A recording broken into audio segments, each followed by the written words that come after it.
አስተዋይ እኮ ናት፣ ብራንድ እኮ ናት። እንዴት ነው የማትወደደው እሷ? በጣም ያ የስ ይመች፣ በእውነት ይመች። በቃ ከመቼ ጀምሮ ነው ላላችሁኝ የተናገርኩት ይመስለኛል።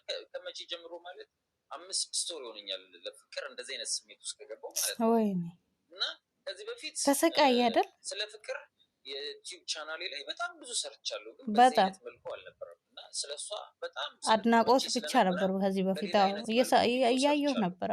ለምሳሌ ማለት እሷን በመደገፍ አንዳንድ ነገሮች እሷ ላይ ተጽዕኖ ሲመጡ በሶሻል ሚዲያው በምናምን ቪዲዮ ላግዛት ሞክር ነበር። በኖርማል ነበር ያኔና አስተሳሰብ ነበር እና ግን ላይ ቀስ በቀስ ግን ተቀይሮብኛል ማለት ነውና አይ ፈጣሪ ሆይ የስንቱ ተቀይሮ ይሆን? የስንቱ ተቀይሮ ይሆን? ይሄኔ ከሚዲያ የጠፉት በሷ ምክንያት ይሆን እንዴ? በቃ ሳያዩት እንደዚህ ትኩር ብሎ ሳያዩት ልጅቷን ፍቅር ያዛቸው፣ ከዛ ሳይጠፋ ይቀሩ። አይ ጉድ! ወይኔ በላቸው። ፉፉ የሙስሊም እምነት ተከታይ ነው። አንተም ነህ እኮ።